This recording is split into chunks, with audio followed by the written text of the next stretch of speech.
Yan po, nilalaro-laro siya. Marunong na ba yan, Pe? Kaso, hindi siya marunong humakyat sa hagdanan. Dito na agad ang akit niya. Gusto niya mag-slide. Kukunin kita. Ay, nakaupo pa kasi sa swing. Ay, sa swing na. Ayan, ganyan lang po siya. Sige na, Pe. Sige na. Patakbo. Papunta to sa court.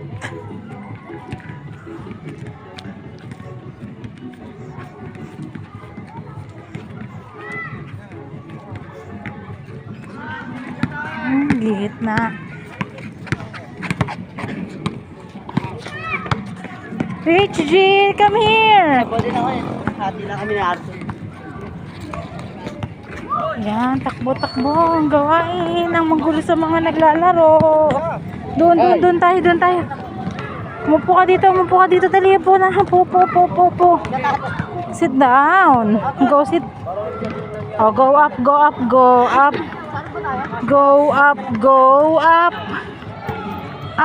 Oh, sit down na tayo. Sit down din ang mama, ha? Sige, go. Be careful. No, don't do that. Just sit down. Yan. Good job. Ay. Ano ba yun? Napakamainipin mo naman. Ay, kabilis mo naman bumaba. After therapy niya po, dito na kami agad tumuloy sa may court, sa may playground. Babalik naman siya sa playground. Rich Jill, be careful!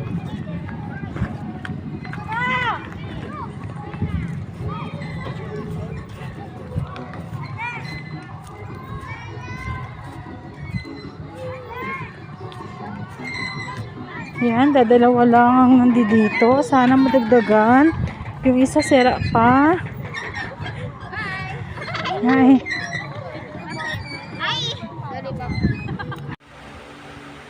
Ayan po, nabago na naman ang ayos ng kanya mga toys. Inayos ko yun kanina. Bago matulog ang anak ko. Ganyan na lang po na pagdesisyonan ko. Dahil ganun din naman. Kanya rin namang aalisin yan at guguluhin. Kaya yan na lang ayos.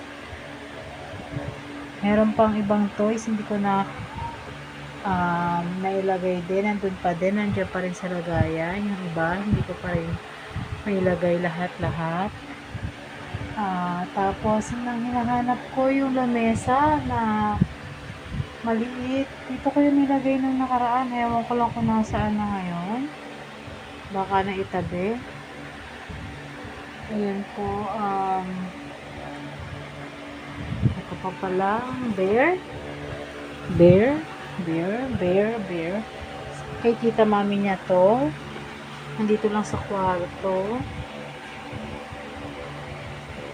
Kaya ilalagay ko na rin dyan pang display. Mamaya ito, yung tatlong tower na yan. Sigurado, haalisin niya yan. Pagising niya. Late na siya nakatulog ngayon. Inantok.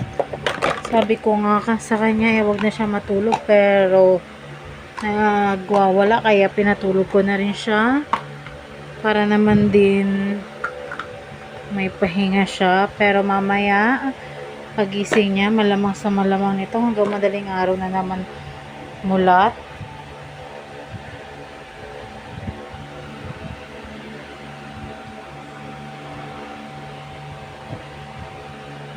Yung pinaka-ilalim nito, naiwanan pa, hindi ko pa nadadala, pero nakita ko na kung saan nakalagay.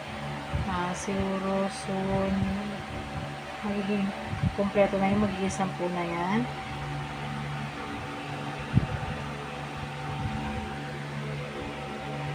Parang kumonte ang mga laruan. Check ko na lang ulit kung may mga walang laruan. Hindi ko na alam kung saan niya pinaglalagay. Baka hindi binaba niya. Ayan. Kaya yan lang po ang lahat ng laruan niya sa ngayon.